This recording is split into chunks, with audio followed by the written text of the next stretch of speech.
बाबू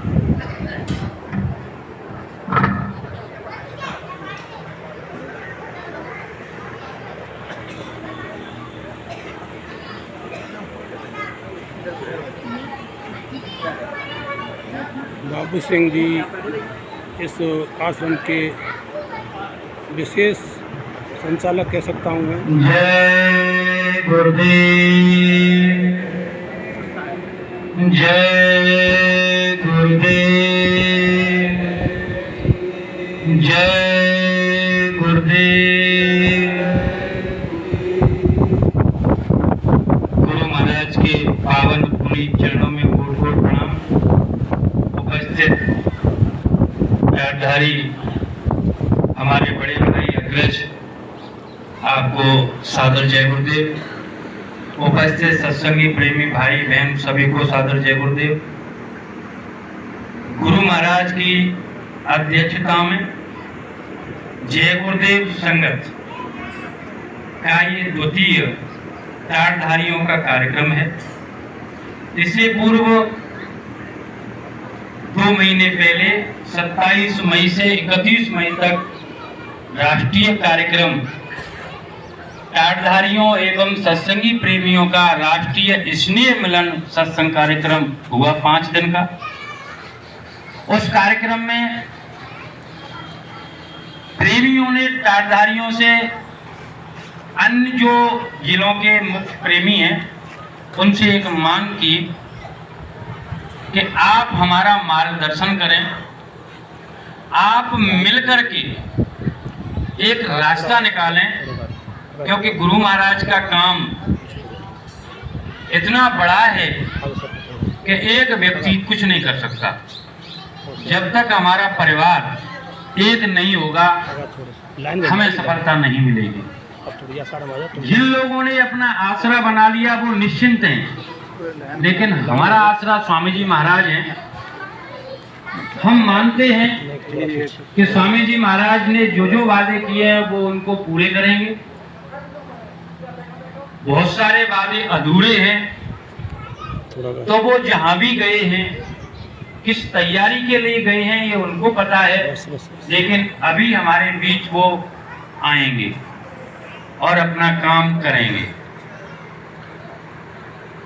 पिछले कार्यक्रम में 5 दिन तक चर्चा हुई और कुछ प्रस्ताव भी पास हुए। मैं आपको पहले उनको स्मरण दिलाता हूं कि 5 दिन के उस कार्यक्रम में जो भी प्रस्ताव पास हुए, निर्णय हुए, ताड़धारियों से सिग्नेचर कराए, हस्ताक्षर कराए। जो ताड़धारी चले गए, कम समय लेकर आए थे, उनको फोन के माध्यम से बताया कि ये आपके जाने के बाद जो शेष भाई रह गए थे उन्होंने निर्णय लिया है। पूरा पढ़कर बताया, PDF बनाई, 9 पेज की है, वो ग्रुपों पे डाली गई, सबने पढ़ी। जो चले गए थे उन्होंने भी अपनी सहमति दर्ज कराई। उनकी सहमति के हिसाब से संख्या 18 हुई थी ताड़धारियों की। तो जो निर्णय हुए थे, पहले मैं आपको उन्हें स्मरण दिलाता हूं। हमारे स्वामी जी महाराज हमारे अध्यक्ष हैं। ये हमारा निर्णय था सर्वप्रथम। जो जय गुरुदेव संगत है उसके अध्यक्ष गुरु महाराज हैं और हमारी संगत जय गुरुदेव संगत है। सभी सत्संगी प्रेमी गुरु भाई बहन अपने आत्म कल्याण एवं भविष्य के खराब समय से बचने के लिए बिना नागा रोज सुमिरन ध्यान भजन करेंगे एवं स्वयं अपना जीवन शुद्ध शाकाहारी सदाचारी बनाएंगे। चौथी बात थी स्थानीय, जिला, प्रांत, कस्बा, गांव की संगतों द्वारा दैनिक, साप्ताहिक, मासिक सुविधा अनुसार प्रचार रैली के माध्यम से शाकाहारी प्रचार कार्य पूरे देश भर में जोर शोर से जारी रखा जाएगा। जन जन तक शाकाहारी सदाचारी संदेश पहुंचा जाएगा। अगला निर्णय हुआ जय गुरुदेव संगत के सभी सत्संगी भाई बहन नियमित रूप से, टाटधारियों को तो टाट पहनने के लिए मिल गया, स्थायी हो गया, लेकिन गुरु महाराज ने ये जैकेट जारी की थी, तो उनके लिए इन्होंने टाटधारियों ने जो निर्णय लिया था कि जो भी टाटधारी नहीं है वो सभी गुरु भाई बहन नियमित रूप से शाकाहारी जैकेट, टोपी, शाल सार्वजनिक स्थानों एवं सभी प्रकार के समारोह, सम्मेलन, कार्यक्रमों में हमेशा धारण करेंगे। अगला निर्णय हुआ था कि सभी सत्संगी भाई बहन सामूहिक रूप से साप्ताहिक, दैनिक, मासिक सत्संग एवं ध्यान, भजन, सुमिरन कार्यक्रम गांव, स्थानीय स्तर एवं घर पर करते रहेंगे। अगला निर्णय हुआ था जय गुरुदेव संगत में किसी भी गुरु भाई बहन की निंदा आलोचना नहीं की जाएगी और ना ही किसी धर्म की, पंथ, संस्था, जाति, समाज और राजनीतिक पार्टी की कोई बुराई की जाएगी। अगला निर्णय हुआ था जय गुरुदेव संगत में वे सभी गुरु प्रेमी भाई बहन शामिल हैं जो स्वामी जी बाबा जय गुरुदेव जी महाराज के नामदानी हैं और उन्हीं को गुरु रूप में स्वीकार करते हैं, वो जय गुरुदेव संगत में शामिल हैं। अगला निर्णय था गुरु प्रेमी भाई बहनों द्वारा सुनाए गए वचनों को सत्संग नहीं कहा जाएगा, उनको अन्य नामों से गुरु चर्चा, गुरु वचन सुनाना या गुरु संदेश सुनाना कहा जाएगा। और इसके बाद 10वां जो बिंदु था कि स्वामी जी महाराज का कार्य स्वामी जी महाराज करेंगे, उनके कार्य को कोई माई का लाल पैदा नहीं हुआ जो कर सके। और 11वां नंबर था कि उपरोक्त बिंदुओं के अलावा इससे पूर्व जो 10 बिंदु आए हैं, गुरु महाराज अध्यक्ष हैं हमारी जय गुरुदेव संगत है, वहां से लेकर के जो भी अभी आपको पढ़कर बताए गए, इनके अलावा सर्वसम्मति से जो भी निर्णय लिए जाएंगे वो शामिल किए जाएंगे। हमारे बड़े भाई टाटधारियों के सानिध्य में आगे जो भी कार्यक्रम होंगे उसमें जो भी निर्णय होगा सर्वसम्मति से वो इसमें शामिल किया जाएगा। और ये जो नियमावली निर्धारित की गई थी वो गुरु महाराज के द्वारा जय गुरुदेव धर्म प्रचारक संस्था एवं ट्रस्ट मथुरा में गुरु महाराज ने जो नियमावली बनाई थी उसके आधार पर इनको लिखा गया था। लेकिन इसमें एक कमी रह गई कि नियमावली में जो है उसमें अंतिम एक बीच में एक बिंदु है वो मेल नहीं खाता है।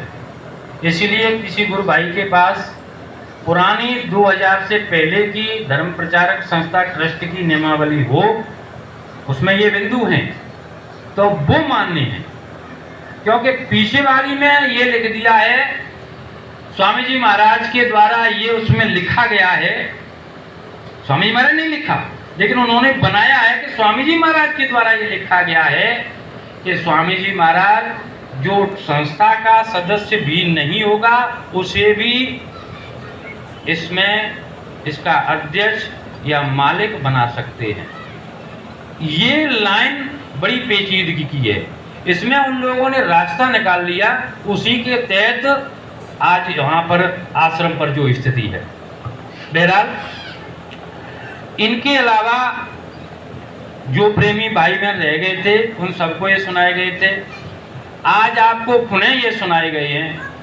क्या आपको लगता है कि इनमें ये कार्य होने चाहिए या नहीं होने चाहिए? तो गुरु महाराज की अध्यक्षता में ये भी कार्यक्रम हो रहा है। ये आसन गुरु महाराज के लिए स्पेशल लगाया गया है। कार्यक्रम शुरुआत के समय ये आह्वान किया था कि स्वामी महाराज आइए, आप विराजिए और कार्यक्रम की अध्यक्षता कीजिए।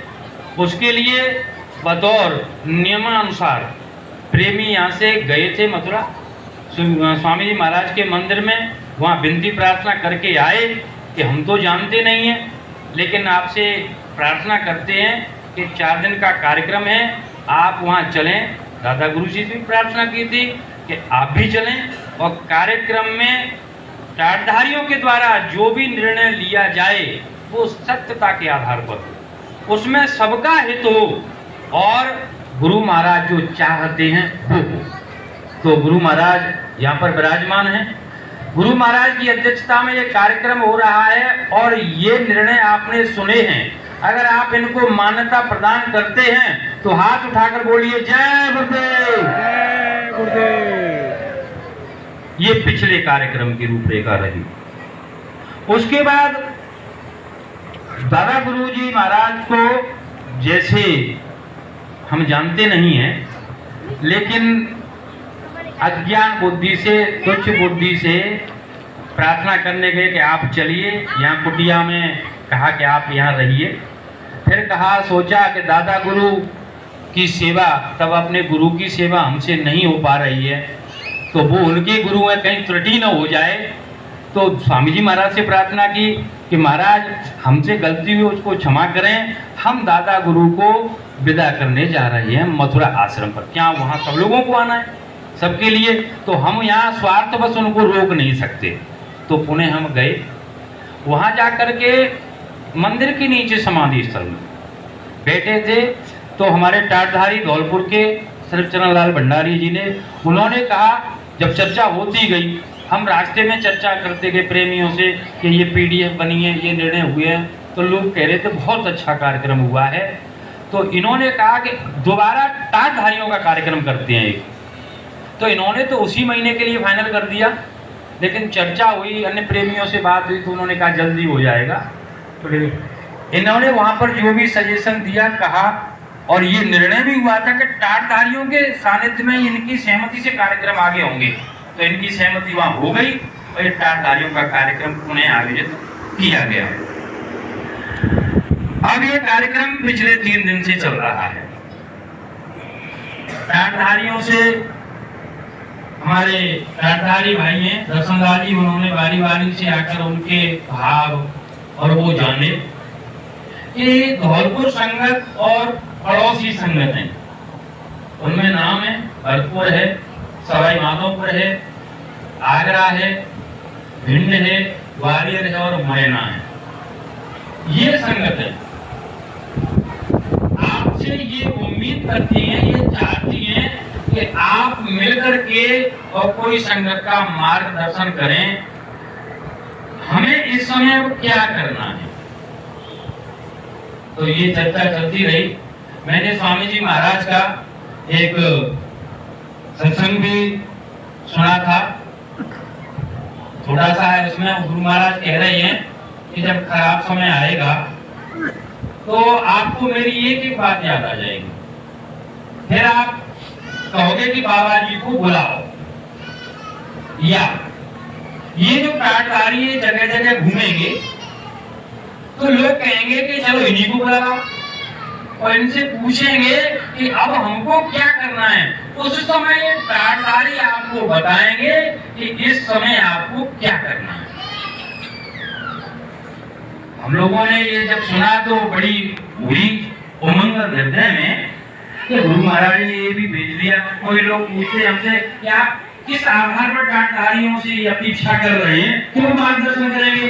तो ये गुरु महाराज समूह भेज दिया कि इस आधार पर हम अपेक्षा कर रहे हैं कि आप हमारा मार्गदर्शन करें। 3 दिन से हमने जो भी सुना है और जो इस बुद्धि से समझा है वो मैं आपके सामने रखूंगा।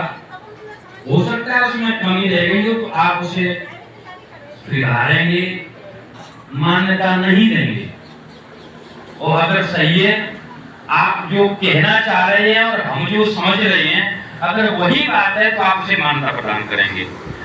हस्ताक्षर और वो लिपिबद्ध कार्य तो रजिस्टर में बाद में होगा, लेकिन पहले मैंने और प्रेमियों ने जो भी आपके द्वारा सुना है 3 दिन से, उसमें क्या निकल करके हमारे उसमें आया है मैं आपको वो बताता हूँ। जय गुरुदेव।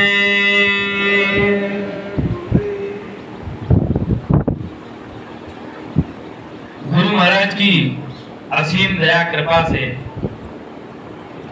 उनकी मौज से जब ऐसा समय हमारे सामने आता है, जब हम एक साथ बैठ करके और ये चर्चा करते हैं कि विश्व का, मानव जाति का हित किस बात में है, किस काम में है, क्योंकि गुरु महाराज ने सब सुना दिया है। अब हमें उनको याद करना है, हमें वो काम करना है।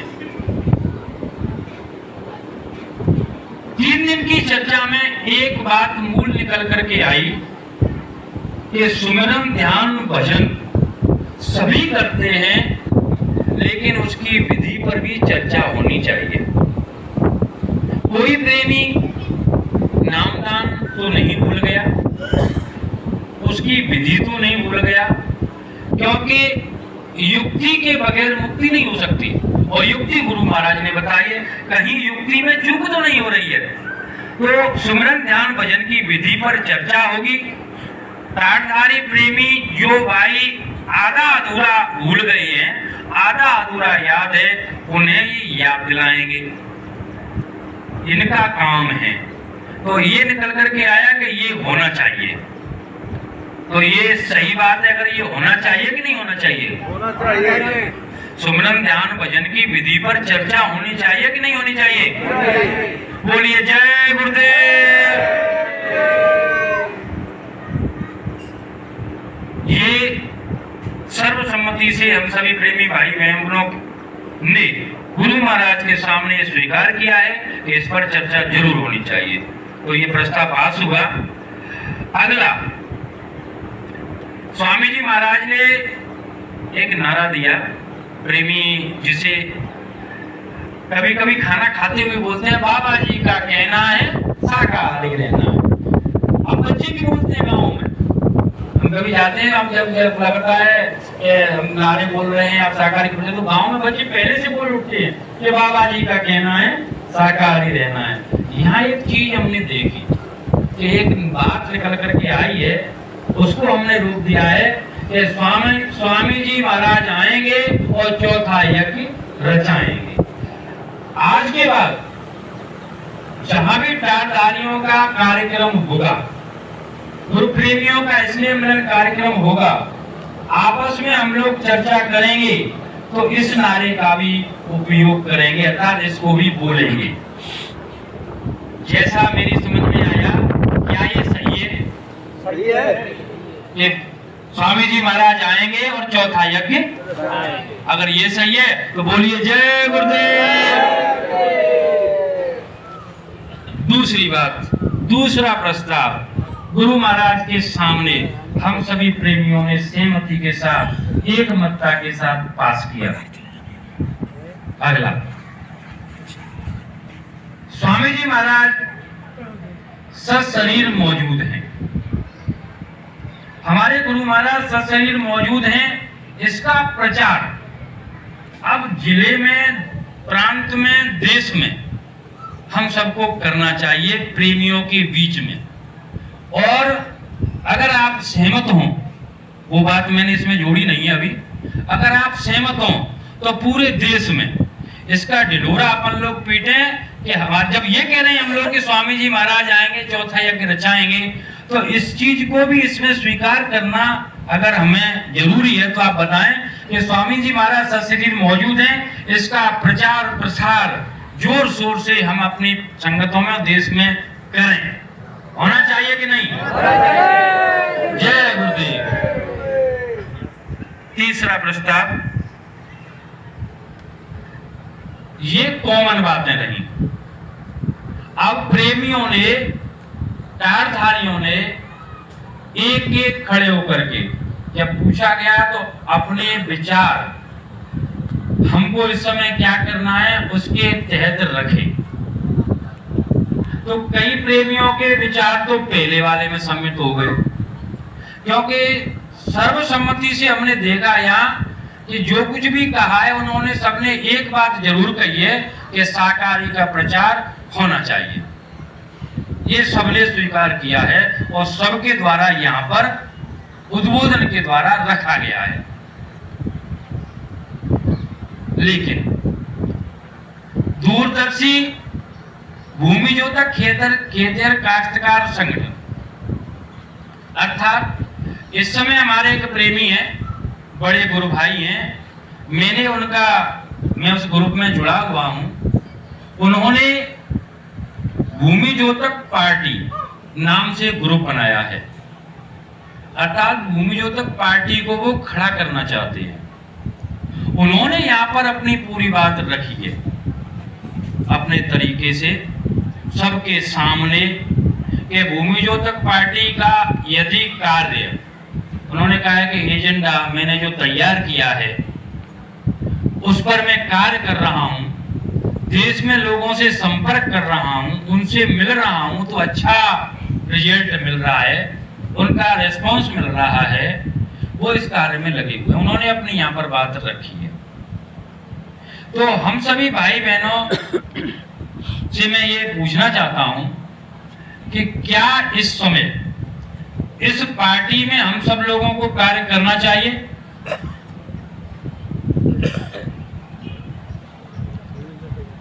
जय गुरुदेव। ये प्रस्ताव विचाराधीन रहता है। आगे मंदिर निर्माण, स्वामी जी महाराज एक बार कह रहे थे, हमको भेजा था 20 जिले के वक्ता इस जिले में, 20 वक्ता इस जिले के उस जिले में, उस जिले के इस जिले में भेजे गए। तो गुरु महाराज ने मंदिर आश्रम पर बुलाया और कहा कि आप जाओ, मैं यहां से पलक लगा दूंगा, आपकी बात को कोई काट नहीं सकता, मालिक का नाम लेके आप खड़े हो जाना और कहना कि हमारा मंदिर मथुरा में बना हुआ है। गुरु महाराज तख्त पर कुर्सी उसके ऊपर बैठे हुए थे और जो प्रेमियों को वक्ता का कार्य संदेश देने का जो जिम्मेदारी दी थी, बहुत सारे प्रेमी थे। सौभाग्य से इनकी दया से मुझे भी मौका मिला था, मैं भी वहां उपस्थित था। तो उन्होंने कहा कि कहना कि हमारा मंदिर मथुरा में बना हुआ है, आप जाकर के और कह दो वो बरकत बांट रहा है। और भी बहुत सारा संदेश था गुरु महाराज ने दिया। अब बात आई, चौधरी साहब ने आज बात रखी, आप सबने भी सुना है कि मंदिर अभी अधूरा है, 9 आने बन चुका है, 7 आने बाकी है। मंदिर का कार्य होना चाहिए, मंदिर बनना चाहिए। 2 बातें आती हैं, मंदिर किसका बनना चाहिए। जो वहां पर मंदिर अधूरा है वो दादा गुरु का मंदिर है।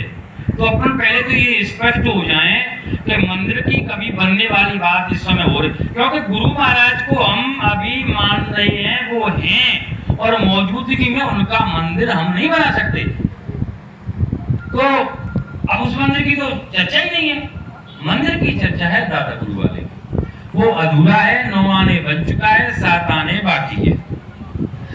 आपने सुना होगा सत्संग में गुरु महाराज कह रहे हैं 2009, 10, 11, 12 मुझे साल याद नहीं है, लेकिन वो वचन अक्षर से, अक्षर जरूर भी हो सकता है, मैं क्षमा चाहता हूँ गुरु महाराज से, लेकिन मुझे अच्छी तरह से याद है।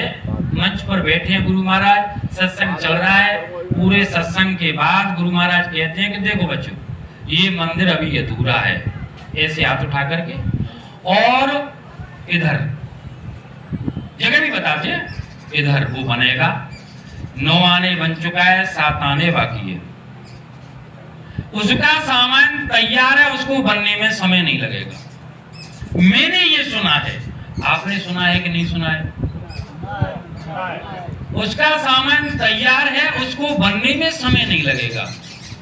अब जब मंदिर की अपन बात कर रहे हैं, सामान तैयार बता दिया गुरु महाराज ने, अब क्या सामान है इसे मुझे नहीं पता है, लेकिन मेरी बुद्धि ने तो यह समझा है कि सामान तो सामान होता है भाई। उन्होंने ये तो नहीं कहा कि व्यवस्था तैयार है, नक्शा तैयार है, सामान तैयार है, बनने का, निर्माण करने का वो तैयार है, तो बने, तो वो सामान कहाँ रखा है ये तो गुरु महाराज को पता है। मंदिर विधायक जी को सबको हमको पता है, नक्शा भी रखा है, बना हुआ सामान पैसा भी रखा, स्वामी जी ने खर्चा किया उसके लिए, सब व्यवस्था थी। अब भी है, थी, अब भी है। चौधरी साहब, स्वामी जी महाराज ने व्यवस्था रखी, पैसा भी रखा। नहीं, मैं आपको एक निवेदन करूं कि जो मैंने समझा, आप जरूरी नहीं है कि इस पर मोहर लगाएं, क्योंकि 3 दिन से कार्यक्रम चल रहा है। हम प्रेमियों को ये जिम्मेदारी दी गई थी कि हम कहेंगे आप नोट करना और फिर आप अपनी बात रखना। हमें लगेगा कि आप हमारी बात रह कह रहे हो तो हम मंजूरी देंगे, और हमारी बात नहीं रख रहे हो तो हम बोलेंगे नहीं।